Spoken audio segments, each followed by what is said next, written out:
ka-GP Natics, pag-usapan natin, dinaanan ko lang yan. Pag-usapan natin, naalala nyo po yung bahay doon sa taas ng bundok, mga ka-GP Natics. Naalala nyo rin po ba itong si Rowena Garma na state witness po doon sa quad ko, mga kababayan? Alam nyo ba, isang senior na Dabawenyo ang nagsiwalat po, mga kababayan, ng mga baho ni Digong sa Davao. Oy JP, ano mga baho yan, mga kababayan? At bakit alam ni tatay ang mga bagay na to? O, ito, pakinggan natin. Grabe grabe, matitindi po yung siniwalat dito, kaya pakinggan nyo, wag po kayong aalis. Si tatay, mga kababayan, mayroong ibinulaslas na mga lihim ni Digong Duterte na ngayon nyo lang makukumpirma. Oh.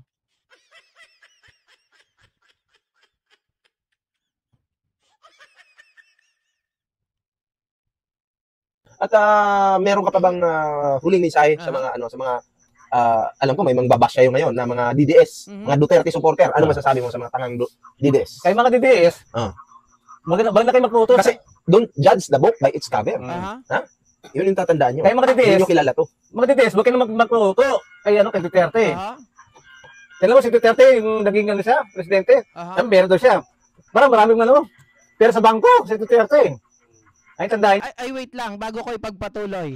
May nagtanong pala sa akin, guys, tungkol po dun sa bahay. Kasi sabi ng iba, si Gracious Grace kay Garma. Tapos sa akin naman, sabi ko ay si kay Hanilet. Sabi niya ganon. Kasi ang caption ni doon sa bahay, sa taas ng bundok, ang caption ni Pebbles, kanino kayang mansion ito? Baka mainggit si Hanilet. Baka magselos si Hanilet, kanino kayang mansion ito? Ang sabi ko naman, kay Hanilet yan. Sabi nung isang nag-comment sa akin, ay hindi, marami pala sila nag-comment, pero isa pa yung natatandaan ko, pero hindi ko na rin papangalanan.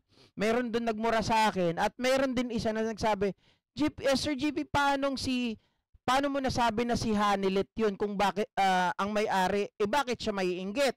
Sabi ko, hindi, ganito yun. Ang paliwanag ko kasi, mga kababayan, sabi ko, kay Hanilet yung nasa taas ng bundok, bakit kamo? Kasi ang naiisip ko, bata pa lang si Sara, bata pa lang si Pulong, bata pa lang si Basti, meron na sila sariling mga mansyon. 'Di ba? At syempre may mga bahay din yung nanay nila Sara Duterte. May mansyon din sila, may mga kondo rin sila.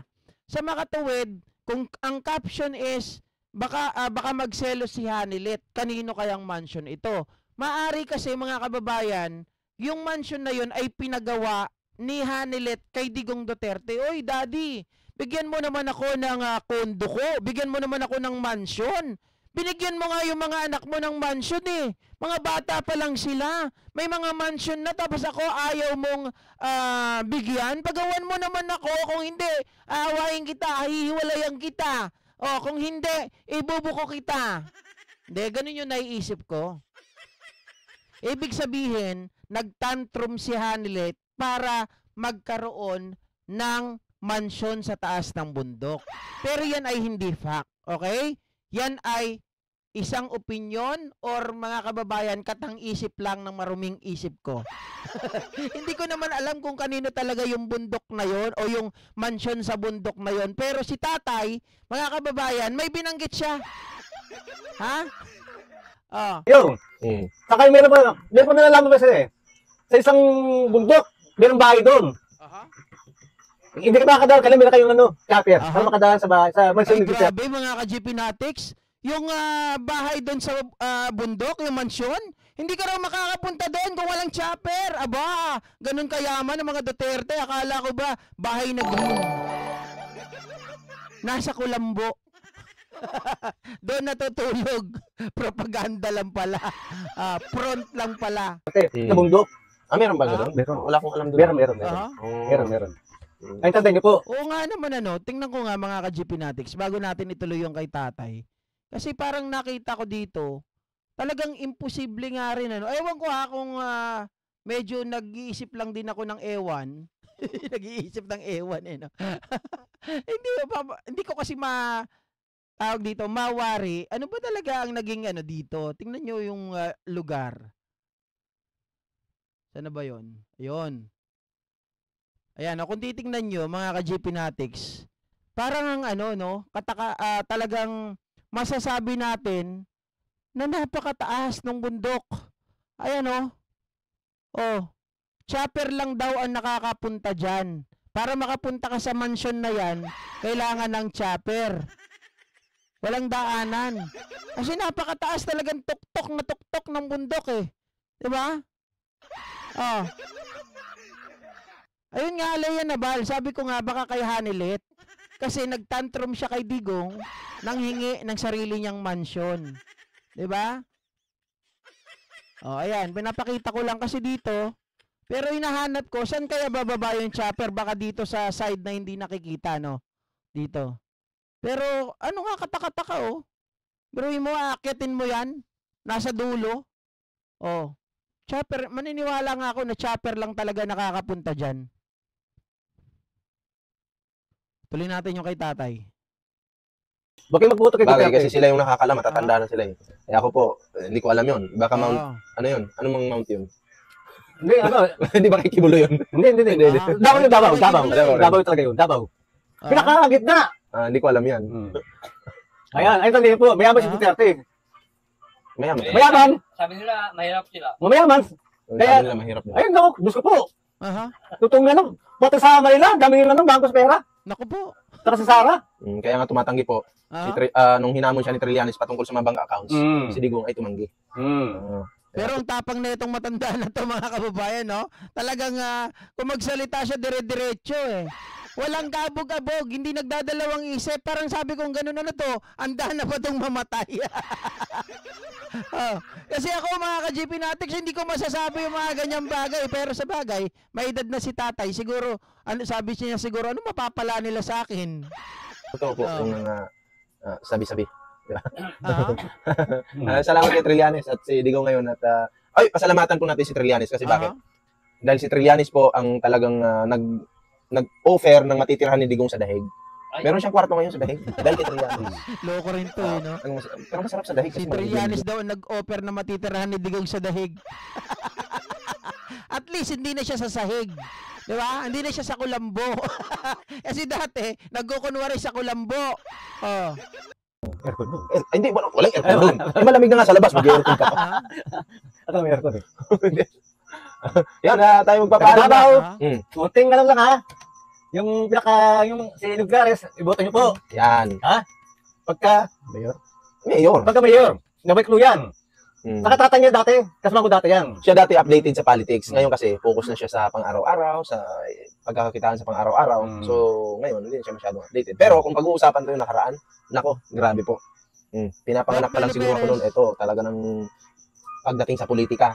Kung tatanungin mo siya sa old politics, marami po siyang alam.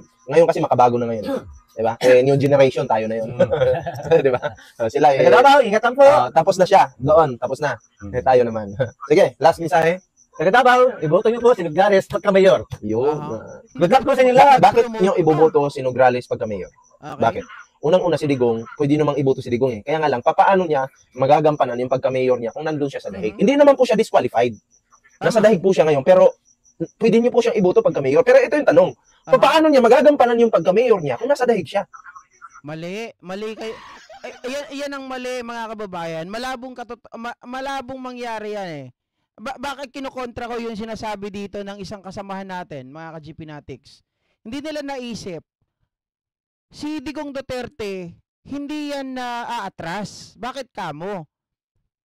Ang kalaban, si Carlo Nograles. Ang susunod dyan, mga kababayan, nasa Vice President si Basti Duterte. So si Basti, hindi siya pwedeng lumaban kay Carlo, di ba? Mga kababayan, kasi tagilid siya. Kaya nga, ang lumaban dyan, itong si Digong Duterte. Now, mga kababayan, yung sinasabi nila, pwede nyo siyang iboto, pero paano pag nanalo siya? Paano niya gagampanan yung trabaho niya? Mali yun. Ganito, kapag binoto nyo yan, si Duterte, at nanalo, ibibigay niya po, mga kababayan, before he will take an oath, 'di ba? He will take in before he will take his oath, ibibigay niya po yung pagka-mayor dito kay Baste Duterte. So therefore, mga kababayan, si Baste Duterte pa rin ang magiging mayor. Yun. Dito si Digong, yung ngayon presidente. Meron sa kabit. Hindi naman nauupo si Digong sa pagiging mayor. Ibibigay niya yan kay Baste. Dinilo Garma, yung babae. Oo, lumabas na yun sa hearing. Tangina, usapan kabit na naman to. Sa kabit, si Dinilo Garma, yung babae. Oo, lumabas na yun sa... Mga kababayan, meron daw kabit si Digong, si General Garma. Grabe! Oy, tatay, alam mo yun? Yung pagka-mayor niya, kung nandun siya sa dahig. Hindi naman po siya disqualified. Nasa dahig po siya ngayon, pero pwede niyo po siyang iboto pagka-mayor. Pero ito yung tanong, paano niya magagampanan yung pagka-mayor niya kung nasa dahig siya? Dito si Digong, yung ngayon presidente. Meron sa kabit, si Dinilo Garma, yung babae. Oo, lumabas na yun sa hearing. Ang kulit ni tatay. Tangina, usapan kabit na naman to. Tama yun, tama. Meron sila isang anak na ano. Mga kababayan, bakit alam ng mga taga Davao? 'Di ba? Sinabi na rin yan ni Montulpo na may anak daw si Digong kay General Garma. Pero nung nasa Quadcom, 'di ba, sabi ni General Garma, "Huwag niyo nang idama yung anak ko." 'Di ba? Pero mga kababayan, hindi naman natin masasabi na ito ay facts, no, hangga't wala tayong supporting document. Kaya lang, syempre kalat na kalat doon sa mga taga Davao, may anak daw si Digong at si Garma. Wala namang ibang anak ngayon si Garma kundi nag-iisa lang. Yun kaya yun? Totoo kaya na anak ni Digong yun kay Garma? Well, tanong lang yun, ha?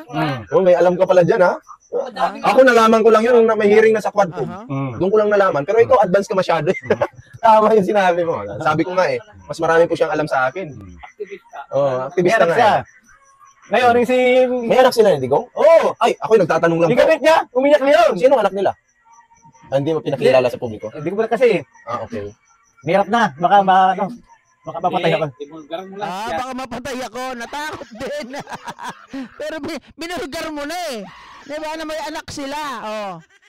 Loko ka. Same sa nangyari kay Angelica de la Cruz. Namatay yung asawa niya, siya ang pumalit sa pwesto.